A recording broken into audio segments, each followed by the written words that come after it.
여러분 안녕하십니까? 오늘 우리는 화려한 조명 뒤에 가려진 한 연예인의 처절하고도 충격적인 뒷모습을 깊숙이 들여다보려고 합니다.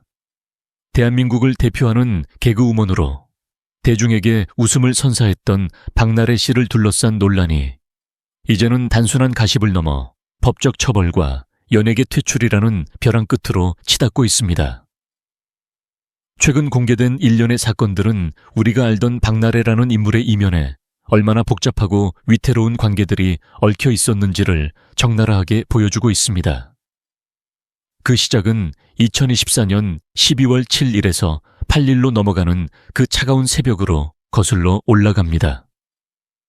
당시 시각은 모두가 잠든 새벽 3시경이었습니다. 박나래 씨는 자신의 로드 매니저였던 A씨에게 다급하게 연락을 취했습니다. 당시 매니저는 지인들과 술자리를 갖고 있었지만 박나래 씨의 호출을 거부하지 못하고 그녀의 집으로 향했습니다. 그런데 그 집에서 벌어진 상황은 상상을 초월했습니다. 현장에는 박나래 씨와 그녀의 측근들뿐만 아니라 예상치 못한 인물이 동석하고 있었습니다. 바로 매니저 A씨의 연인으로 알려진 이른바 썸남 B씨였습니다.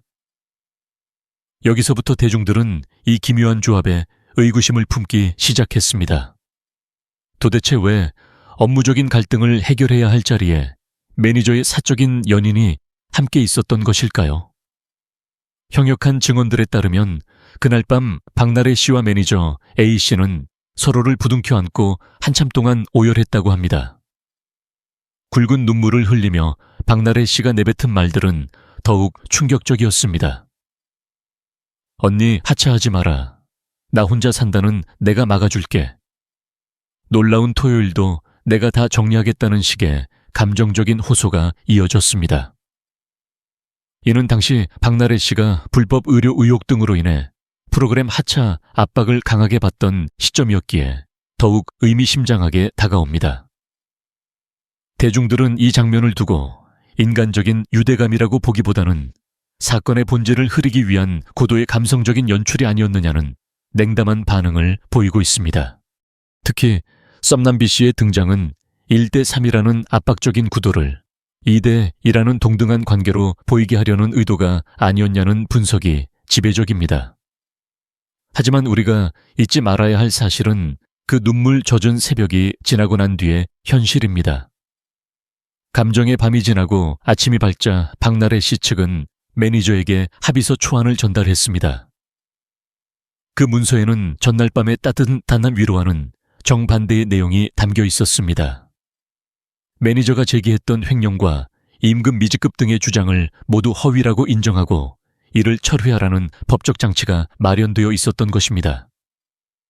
결국 그 새벽의 오열은 진심 어린 사과가 아니라 법적 책임을 회피하기 위한 전주곡에 불과했다는 의심을 지울 수 없게 만들었습니다. 대중이 정말로 분노하는 지점은 바로 여기에 있습니다. 불법 의료 의혹과 책임 회피, 그리고 진정성 없는 침묵으로 일관하던 그녀가 위기의 순간에만 감정을 앞세워 상황을 모면하려 했다는 점입니다. 썸남이 그 자리에 있었는지 없었는지는 중요하지 않습니다. 중요한 것은 불법 행위가 실제로 존재했는지, 그리고 그에 대한 책임을 누가 지느냐는 것입니다. 이제 대중은 더 이상 연예인의 눈물에 속지 않습니다. 사건의 초점을 사람 이야기로 돌리려 할수록 오히려 박나래 씨를 향한 불신과 피로감만 깊어지고 있는 실정입니다. 과연 그녀는 이 거대한 폭풍우 속에서 진실을 밝히고 책임을 질 준비가 되어 있는 것일까요? 이제 우리는 박나래 씨의 일인 기획사 엠파크 설립과 함께 시작된 매니저 A씨와의 비정상적인 고용관계, 그리고 그 이면에 숨겨진 임금체불 논란의 진실을 깊숙이 파헤쳐 보겠습니다. 논란의 핵심은 2024년 9월 박나래 씨가 전 소속사를 떠나 1인 기획사를 설립하면서 발생했습니다. 그녀는 당시 경력이 1년 6개월 정도에 불과했던 신입급 로드 매니저 A씨를 직접 데려오며 파격적으로 이사라는 직함을 부여했습니다. 겉으로 보기에는 신뢰 관계에 기반한 파격적인 대우처럼 보였으나 실제 내부 계약의 실체는 대중의 고개를 갸우뚱하게 만들기에 충분했습니다. 매니저 A씨의 주장에 따르면 그는 박나래 씨로부터 월급 500만 원을 약속받았다고 합니다. 하지만 실제로 그의 통장에 찍힌 금액은 약 330만 원에 불과했습니다. 약 170만 원이라는 작지 않은 금액이 매달 사라진 셈입니다. 더욱 충격적인 사실은 이 과정에서 4대 보험 가입조차 이루어지지 않았다는 점입니다. 박나래 씨 측은 이를 3.3% 사업 소득으로 처리하며 세무적인 편의를 취했습니다. 일반적인 근로자라면 당연히 누려야 할 권리가 연예인 기획사라는 특수한 관계 속에서 묵살된 것이 아니냐는 의혹이 제기되는 지점입니다. 물론 이에 대해 반박 자료가 공개되기도 했습니다. 매니저 A씨가 평소 박나래 씨에게 이만큼도 너무 감사하다라거나 진행비로 충분하다, 심지어 더 줄여도 괜찮다는 식의 문자를 보냈다는 내용입니다. 이를 근거로 옹호론자들은 양측에 합의가 있었던 것이 아니냐고 주장합니다. 하지만 대중의 시선은 날카롭습니다. 연예인과 매니저라는 강력한 갑을 관계 속에서 특히 1인 기획사의 대표와 직원이라는 구조하에 매니저가 과연 자신의 정당한 권리를 당당하게 요구할 수 있었겠느냐는 의구심입니다. 진심으로 우러나온 감사였는지 아니면 관계를 유지하기 위해 어쩔 수 없이 내뱉은 거절하기 어려운 대답이었는지는 당사자만이 알 것입니다. 또한 4대 보험 문제에 대해서도 양측의 진실 공방은 팽팽합니다. 매니저 측은 지속적으로 보험 가입을 요청했지만 묵살당했다고 주장하는 반면 박나래 씨 측은 급여 소득으로의 전환을 제안했음에도 매니저 본인이 3.3% 사업 소득 처리를 원했다고 반박하고 있습니다. 여기서 중요한 것은 누가 맞느냐의 문제를 넘어 왜 이 사건의 본질이 자꾸만 주변인과의 감정 싸움이나 지엽적인 돈 문제로 흘러가느냐는 점입니다. 대중은 이미 이 지점에서 피로감을 느끼기 시작했습니다. 더욱이 이러한 임금 논란은 단순히 돈을 적게 주고 많이 주고의 문제가 아닙니다. 법적으로 보면 이는 근로기준법 위반과 직결되는 중대한 사안입니다. 현직 변호사들의 분석에 따르면 임금 체불 문제는 근로감독관이 개입하는 순간 형사사건으로 번질 수 있는 휘발성이 큰 사안입니다. 박나래 씨가 매니저에게 이사라는 직함을 준 것이 실제 경영 참여를 위한 것이었는지 아니면 법적 책임을 회피하거나 근로자성을 희석시키기 위한 장치였는지에 대해서도 엄격한 조사가 필요한 부분입니다. 우리는 여기서 박나래 씨가 보여준 이중적인 태도에 주목해야 합니다. 방송에서는 통 큰 언니, 동료를 챙기는 따뜻한 이미지로 큰 사랑을 받았지만 정작 자신을 위해 가장 가까운 곳에서 발로 뛰는 매니저와의 고용 관계에서는 지극히 계산적이고 불투명한 모습을 보였다는 폭로가 이어지고 있기 때문입니다. 대중이 느낀 것은 분노를 넘어선 배신감입니다. 눈물은 있었지만 명확한 사과는 없었고 감정적인 호소는 넘쳐났지만 법적인 의혹에 대한 투명한 설명은 실종되었습니다. 사건이 커질수록 이야기는 핵심인 불법 의료 의혹에서 멀어져 자꾸만 매니저와의 관계, 월급 액수, 새벽의 오열 같은 주변부로 퍼져나가고 있습니다. 이는 의도적으로 논점을 흐리려는 프레임 전환이 아니냐는 비판을 피하기 어렵습니다. 불법은 관계 설명으로 대체될 수 없으며 책임은 감정 해석으로 무마될 수 없습니다. 박나래 씨가 진정으로 대중 앞에 당당해지고 싶다면 이제는 썸남의 동성 여부나 눈물의 진위가 아니라 왜 약속된 임금이 지급되지 않았는지, 왜 국가가 정한 고용의 기본 원칙인 4대 보험이 무시되었는지에 대해 자료로 답해야 할 때입니다. 이제 우리는 박나래 씨를 둘러싼 여러 논란 중에서도 법적으로 가장 치명적이며 실형 가능성을 급격히 끌어올린 핵심 사안, 바로 이모라 불리는 인물의 불법 의료 의혹을 정밀하게 해부해 보겠습니다. 이 사건은 단순히 연예계의 가십 수준을 넘어 보건범죄 단속에 관한 특별조치법과 마약류 관리에 관한 법률이 복잡하게 얽힌 중대범죄의 영역에 발을 들이고 있습니다. 대중들이 가장 경악하는 지점은 전문 의료인이 아닌 일반인이 박나래 씨의 주변에서 지속적으로 주사 시술을 해왔다는 의혹입니다. 변호사들의 분석에 따르면 무면허 의료 행위는 그 자체로도 엄벌 대상이지만 여기에 향정신성 의약품, 즉 마약류가 연루되었을 경우 사건의 성격은 완전히 달라집니다. 연예인이라는 신분이나 초범이라는 이유, 혹은 피해자가 명시적으로 존재하지 않는다는 변명은 법정에서 더 이상 통하지 않는 냉혹한 현실이 됩니다. 특히 이 과정에서 박나래 씨가 단순히 시술을 받은 수동적인 위치에 있었는지 아니면 이를 주도하거나 방조했는지가 유죄 판결의 핵심 열쇠가 될 것입니다. 가장 결정적인 증거로 거론되는 것은 박나래 씨와 전 매니저들 사이의 소통 기록입니다. 만약 매니저가 단순히 연예인의 일정을 관리하는 수준을 넘어 오늘 오실 때 무슨 약을 가져오세요 라는 식의 구체적인 지시를 이행했다면 이는 명백한 범죄의 공동실행 혹은 방조로 간주될 수 있습니다. 전 매니저들이 자신들 또한 처벌받을 수 있는 위험을 무릅쓰고 이 사실을 폭로했다는 점은 그만큼 내부적으로 공유된 자료와 증거가 확실하다는 반증이기도 합니다. 잃을 것이 더 많은 쪽은 결국 박나래 씨 본인이라는 전 매니저 측의 주장이 무게를 얻는 이유입니다. 현직 변호사는 이 사안 하나만으로도 유죄 판결 시 실형 가능성을 시사하는 80점이라는 높은 점수를 매겼습니다. 이는 집행유예가 나올 수도 있지만 상황에 따라서는 법정 구속까지 충분히 가능한 수준임을 의미합니다. 더욱 무서운 사실은 이 불법 의료 의혹이 단독으로 판단되지 않고 임금 체불, 횡령, 직장 내 괴롭힘 등 다른 혐의들과 합산되어 판단되는 경합범의 구조를 띠고 있다는 점입니다. 법은 반복성과 인지 여부를 묻습니다. 박나래 씨가 이 불법적인 행위를 사전에 알고 있었는지, 그리고 이를 막을 수 있는 위치에 있었음에도 불구하고 장기간 방치하거나 조장했는지에 대한 답은 이제 말이 아닌 객관적인 물증으로 증명되어야 합니다.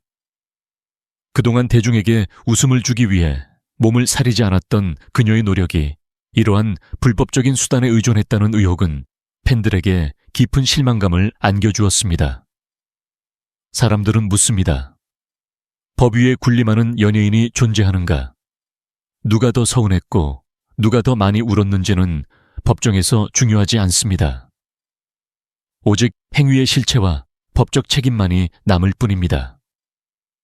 이 불법 의료 의혹은 박나래 씨의 연예계 생명뿐만 아니라 한 인간으로서의 도덕성까지 송두리째 흔들고 있는 가장 강력한 뇌관이 되었습니다. 이제 우리는 박나래 씨의 개인적인 연애사를 넘어 그녀가 운영하는 법인의 자금이 어떻게 사용되었는지에 대한 매우 민감하고도 치명적인 경제적 의혹들을 들여다보겠습니다. 이번 논란의 중심에는 박나래 씨의 전 남자친구에게 지급된 거액의 회사 돈 문제가 자리 잡고 있습니다. 연예계에서 흔히 발생하는 감정적인 다툼을 넘어 이 사안은 업무상 횡령과 조세 포탈이라는 무거운 법적 잣대가 적용될 수 있는 지점입니다. 의혹의 실체는 단순하면서도 명확합니다. 박나래 씨가 전 남자친구에게 매달 일정한 월급을 지급했으며 심지어 3억 원에 달하는 전세 보증금을 회사 자금으로 마련해 주었다는 내용입니다. 이에 대해 박나래 씨 측은 해당 인물이 경영학과 출신으로 실제 회사 업무를 수행했으며 보증금 지원 역시 직원 복지 차원에서 이루어진 적법한 절차였다고 해명하고 있습니다. 하지만 법과 세무의 원칙은 그렇게 관대하지 않습니다. 현직 변호사와 세무 전문가들이 짚어내는 핵심은 딱 하나, 바로 실제 근무 여부입니다. 세법상 인건비로 인정받기 위해서는 실질적인 근로 제공과 그에 상응하는 합리적인 보수라는 두 가지 조건이 증거로 입증되어야 합니다. 그러나 전 매니저 측의 폭로는 박나래 씨의 해명과 정면으로 배치됩니다. 해당 전 남자친구가 경영학과를 단 한 학기만 다니고 중퇴한 인물이며 전문적인 경영 지식이 있다고 보기 어렵다는 주장입니다.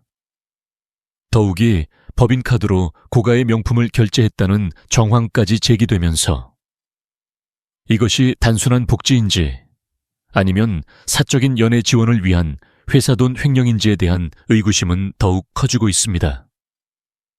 이 사안이 특히 위험한 이유는 국세청의 시각 때문입니다. 가족이나 지인에게 급여를 지급하는 문제는 국세청이 가장 예민하게 지켜보는 전형적인 탈세 유형 중 하나입니다. 만약 실제 업무를 보지 않은 인물에게 허위로 인건비를 계상했다면 이는 단순한 실수를 넘어 조세포탈 가능성까지 열리게 되는 중대 사안입니다. 전문가들은 이 사안에 대해 감옥에 바로 갈 정도의 단독 사건은 아닐지 몰라도 추징금 몰수와 재판 과정이 매우 길고 고통스럽게 이어질 것이라고 분석합니다. 더욱 절망적인 것은 이 70점짜리 경제적 의혹이 앞서 언급한 불법 의료 의혹이라는 80점짜리 대형 사건 위에 겹쳐져 있다는 점입니다. 대중들은 이제 박나래 씨의 해명을 신뢰하기보다는 화려한 연예인이라는 지위를 이용해 공과 사를 구분하지 못하고 회사 돈을 쌈짓돈처럼 사용한 것이 아니냐는 차가운 시선을 보내고 있습니다. 동정 어린 시선은 사라진 지 오래이며 이제는 법적인 증거와 자료만이 그녀의 결백을 입증할 수 있는 유일한 수단이 되었습니다. 과연 박나래 씨는 전 남자친구의 실제 업무 일지와 법인 자금 사용의 투명성을 완벽하게 증명해낼 수 있을까요? 만약 이 의혹이 사실로 굳어진다면 그녀는 도덕적 비난을 넘어 경제사범이라는 낙인과 함께 되돌릴 수 없는 길을 걷게 될 것입니다. 이제 우리는 대중이 가장 자극적으로 소비하고 있지만 법적으로는 그 무엇보다 엄중한 잣대가 적용될 수 있는 지점을 살펴보겠습니다. 바로 차량이라는 도망칠 수 없는 폐쇄된 공간에서 벌어진 부적절한 행위와 그로 인해 불거진 직장 내 괴롭힘 논란입니다. 최근 폭로된 내용 중 사람들을 가장 경악하게 만든 것은 박나래 씨가 이동 중인 차량 내에서 보여준 이른바 19금 행위와 발언들이었습니다. 이러한 선정적인 폭로는 삽시간에 온라인을 뒤덮으며 여론을 악화시켰습니다. 하지만 법률 전문가들은 이 사안의 무서움이 단순히 선정성에 있는 것이 아니라고 단언합니다. 핵심은 이것이 농담이나 사생활의 영역을 넘어선 위력에 의한 직장 내 괴롭힘에 해당하느냐는 점입니다. 성희롱 그 자체는 형사범죄로 처벌하기 어려운 경우가 많지만 직장 내 괴롭힘의 영역으로 들어오는 순간 이야기는 완전히 달라집니다. 법이 판단하는 괴롭힘의 기준은 명확합니다. 우월적 지위를 이용했는가? 상대방이 거부하거나 벗어날 수 없는 상황이었는가? 그리고 그 행위가 반복적이거나 강제성을 띠었는가 하는 세 가지 요소입니다. 이미 대법원 판례는 이동 중인 차 안이나 회식 후 귀가 차량 역시 업무의 연장선인 업무 공간으로 보고 있습니다. 즉, 고용주인 연예인이 운전을 하거나 동승한 매니저에게 성적 수치심을 유발하는 행위를 지속했다면 이는 명백한 권력 남용이자 직장 내 괴롭힘이 되는 것입니다.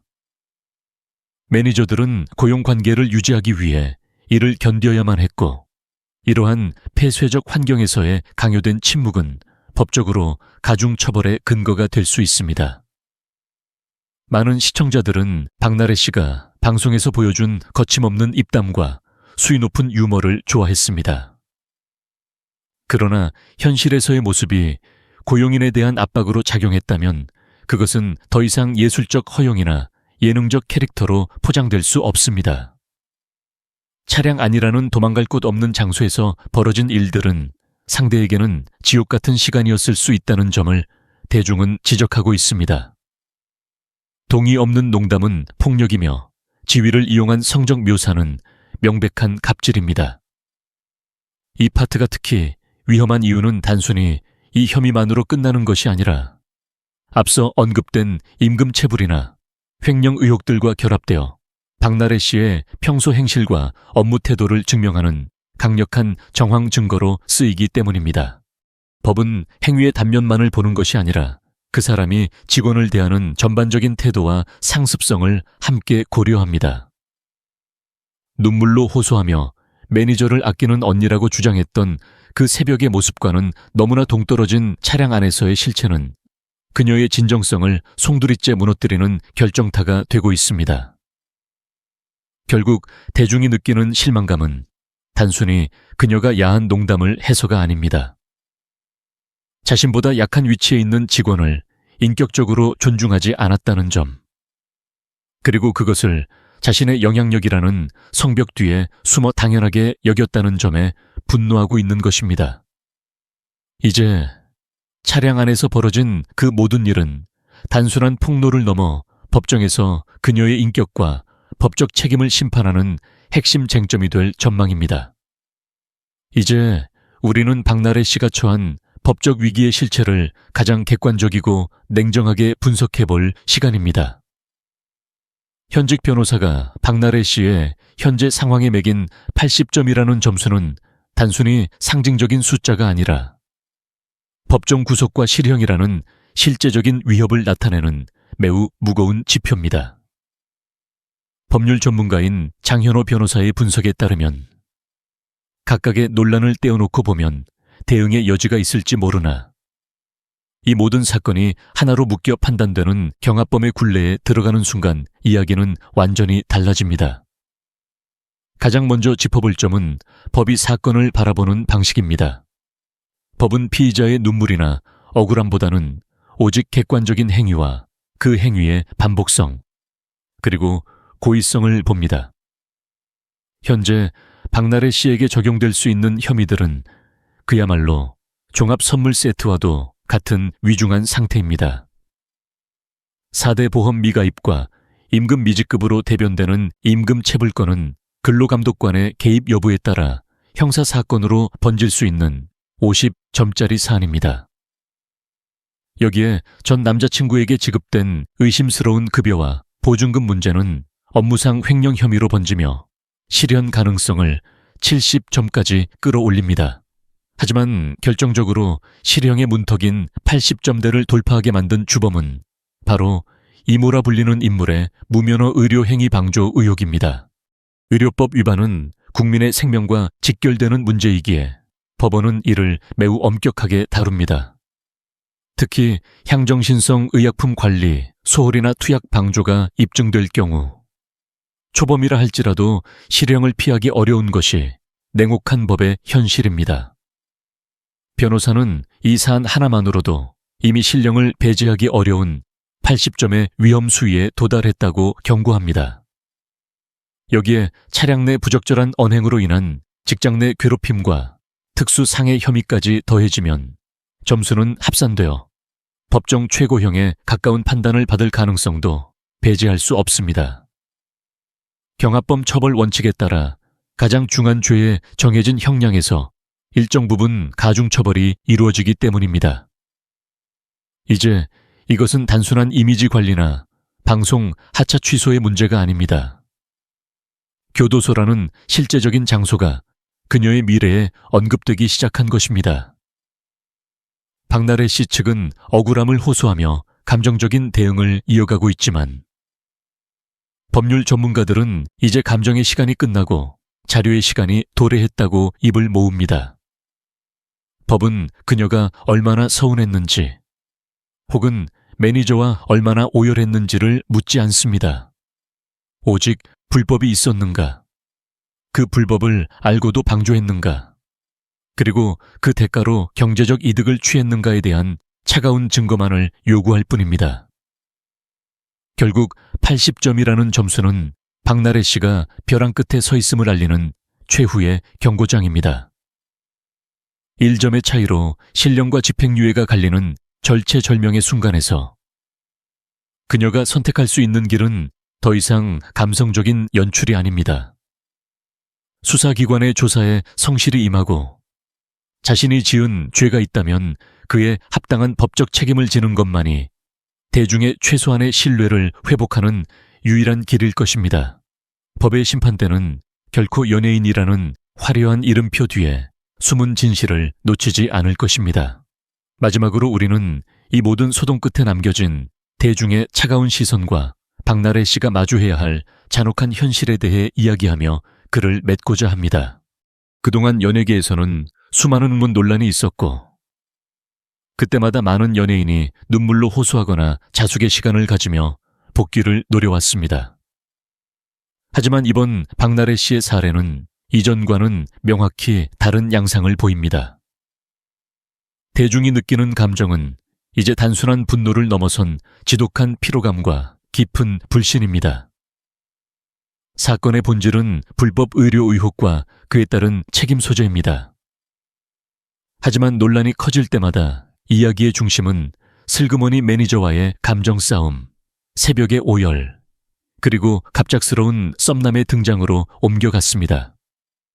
이러한 흐름은 대중으로 하여금 사건을 밝히기 위한 설명이 아니라 본질을 흐리기 위한 정교한 연출이라는 인상을 심어주기에 충분했습니다. 사람들은 이제 누가 더 울었는지 혹은 누가 더 서운했는지를 궁금해 하지 않습니다. 오직 법의 테두리 안에서 불법 행위가 있었는지 그리고 그에 합당한 처벌이 이루어지는지만을 지켜보고 있습니다. 현재 박나래 씨가 처한 상황은 이른바 치킨 게임과도 같습니다. 한쪽은 억울함을 호소하고 다른 한쪽은 끝까지 가겠다고 맞서며 돌아갈 길을 잃어버렸습니다. 이 싸움이 길어질수록 대중은 조용히 등을 돌리고 있으며 관심을 잃은 연예인에게 남는 것은 오직 냉혹한 법의 시간뿐입니다. 현직 변호사가 지적했듯 여러 의혹이 합산된 80점이라는 점수는 그녀가 교도소라는 실제적인 위험 앞에 서 있음을 시사합니다. 결국 박나래 씨에게 남겨진 숙제는 명확합니다.